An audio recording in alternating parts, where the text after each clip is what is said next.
հեռավոր մի լեռնային գյուղում, որտեղ ձմեռվա ցուրտը թափանցում էր մինչև ոսկորները, իսկ քամին ողբում էր հին տների ծխնելույզներում, ապրում էր մի կին, մայր Անահիտը։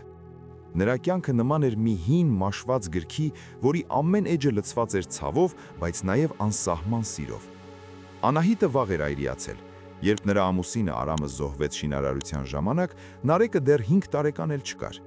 Այդ օրվանից Անահիտի համար աշխարհը կանգ առավ, բայց նա իրավունք չուներ հանձնվելու։ Նա պետք է մարդ մեծացներ իր միակ որդուն։ Գյուղացիները հիշում էին, թե ինչպես էր Անահիտը ամռան տապին ու ձմռան բուքին աշխատում դաշտերում, իսկ երեկոյան, երբ բոլորը քնած էին, նա դպրոցի հատակներ լվանում։ Նրա ձեռքերը, որոնք ժամանակին նուրբ էին ու գեղեցիկ, դարձել էին կոշտ ու ճաքճքված։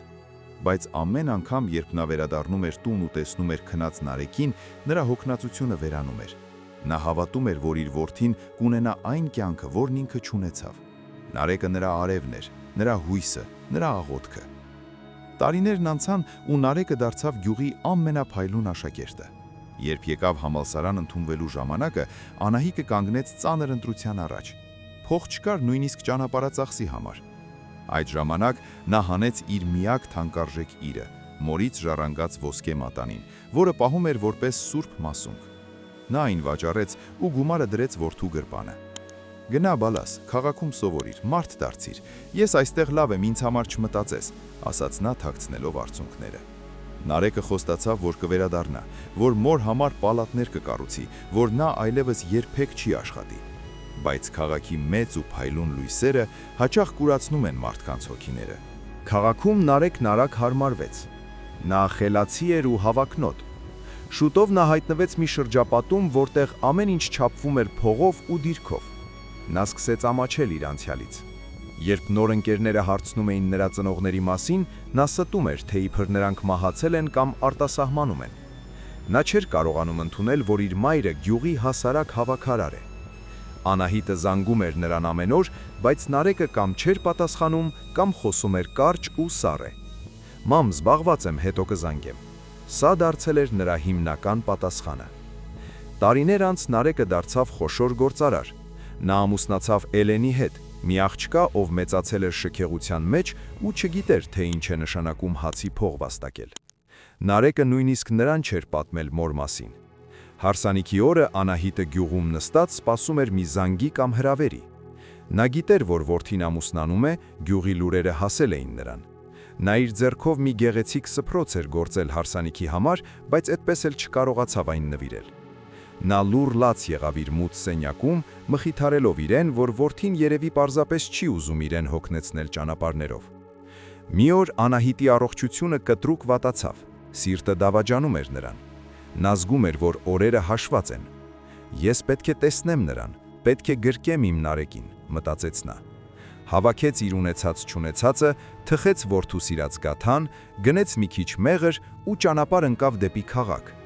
Նա երկար փնտրեց որդու տունը եւ վերջապես գտավ մի հսկայական առանձնատուն, բարձր պարիսպներով։ Երբ դուռը բացվեց, Էլենը, Նարեկի կինը, տեսավ մի տարեց կնոջ, հնամաշ հագուստով, դողացող ձեռքերով ու տոպրակներով։ «Տատիկ, այստեղ ողորմություն չեն տալիս, գնացեք եկեղեցու մոտ», ասաց Էլենը, քիթը կնճռոտելով գյուղական մթերքների հոտից։ Ես Նարեկի մայրն եմ», հազիվ շշնջաց Անահիտը։ Այդ պահին Նարեկը դուրս եկավ տանից։ Նա սառեց։ Նրա ընկերները, ովքեր այդ պահին հյուր էին իրենց տանը, հետաքրքրությամբ նայում էին պատուհանից։ Նարեկը զգաց, թե ինչպես է ամոթը խեղդում իրեն։ Նա չմոտեցավ մորը, չգրկեց նրան։ «Ինչու ես եկել այստեղ», ցածրաձայն, բայց կոպիտ հարցրեց նա։ «Ես քեզ ասել եմ, որ փող կուղարկեմ։ Ինչու ես ինձ խայտարակում»։ «Նարեկ ջան, որդիս, ուղակի կարոտել էի, ուզում էի տեսնել քեզ»։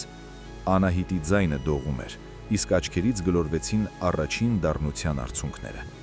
«Հիմա ժամանակը չէ, ահա վերցրու այս գումարը ու գնա, տաքսի կանչիր ու հետ վերադարձիր գյուղ, ես քեզ կզանգեմ»։ Նա մոր ձեռքը խոթեց մի քանի խոշոր թղթադրամ եւ փակեց շքեղ դուռը։ Անահիտը մնաց դրսում։ Նա նայեց իր ձեռքի փողերին ու դրանք դրեց դռան շեմին։ Նա չէր եկել փողի հետևից, նա եկել էր իր որդու սիրո հետևից, որն այլևս գոյություն չուներ։ Անցավ եւս մեկ տարի։ Ճակատագիրը դաժան գտնվեց Նարեկի հանդեպ։ Նրա բիզնեսը կործանվեց մի քանի օրում, սխալ ներդրումների եւ գործընկերների դավաճանության պատճառով։ Պարտքերը խեղդում էին նրան, տունը, մեքենաները, ամեն ինչ բռնագրավվեց։ Իսկ Էլենը, տեսնելով, որ շքեղ կյանքն ավարտվեց, հեռացավ նրանից, ասելով, որ չի պատրաստվում աղքատության մեջ ապրել։ Նարեկը մնաց միայնակ, դատարկ ու սառը պատերի մեջ։ Նա հասկացավ, որ այն մարդիկ, ում համար ինքը հրաժարվել էր մորից, իրականում երբեք իրեն չեն սիրել։ Մի անձրևոտ երեկո նրա հեռախոսը զնգաց։ Գյուղի հարևանն էր, հորեղբայր Գագոն։ Նարեկ, տղաս, մայրդ շատ վատ է։ Բժիշկներն ասում են սիրտը հոգնել է, նա քեզ է սպասում։ Հասիր, եթե ուզում ես նրան ողջ տեսնել։ Նարեկի սիրտը սեղմվեց։ Նա հիշեց մոր այն վերջին հայացքը, այն արցունքները, որոնք ինքը չէր սրբել։ Նա նստեց իր հին կիսախարխուլ մեքենան ու սլացավ դեպի գյուղ։ Ամբողջ ճանապարհին նա հեկեկում էր ու խնդրում Աստծուն. միայն թե հասցնեմ, միայն թե նա չհեռանա առանց իմ ներողությունը լսելու։ Գյուղ հասնելուն պես նա ներս ընկավ իրենց հին տունը։ Օդում զգացվում էր մոմի ու դեղերի հոտը։ Մայրը պառկած էր անկողնում, նա այնքան էր փոքրացել ու նիհարել, որ թվում էր հեսական հետանա։ Երբ Նարեկը մոտեցավ ու բռնեց նրա ձեռքը, Անահիտը դանդաղ բացեց աչքերը։ Նրա հայացքում ոչ մի նախատինք չկար, միայն անսահման գորովանք։ Իմ բալան եկավ, շշնչաց նա։ Ես գիտեի, ես սպասում էի քեզ։ Մամ, ներիր ինձ։ Ես ամեն ինչ կորցրել եմ, ես ոչինչ չունեմ։ Ես քեզ ցավեցի, իսկ դու ինձ միշտ սիրեցիր։ Նարեկը գլուխը դրեց մոր կրծքին ու լաց եղավ ինչպես փոքր երեխա։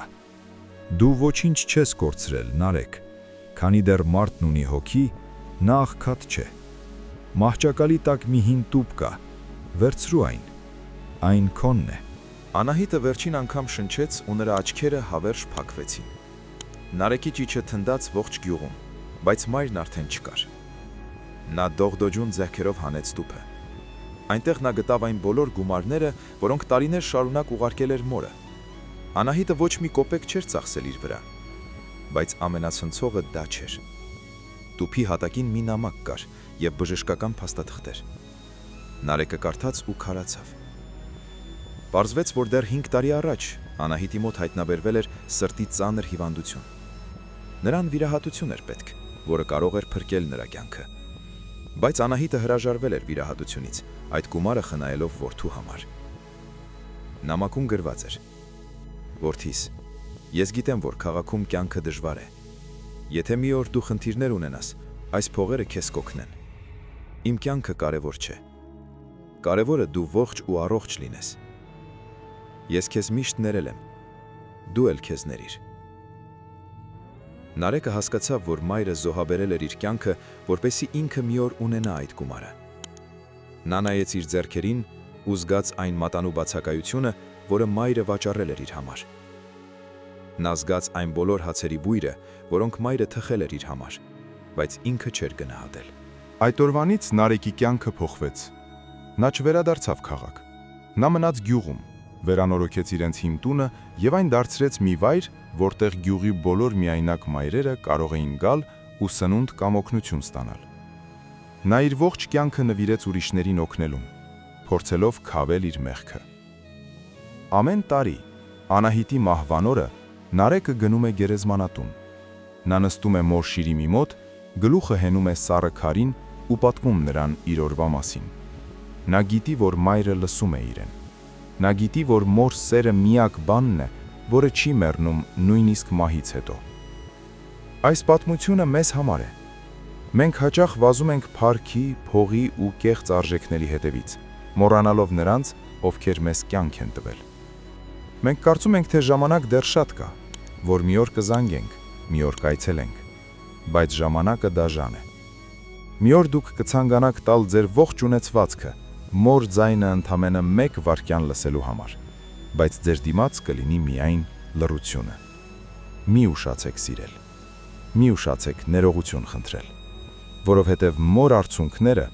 կարող են լինել աշխարհի ամենածանր բեռը, որը դուք ստիպված կլինեք կրել ձեր ուսերին մինչև կյանքի վերջ։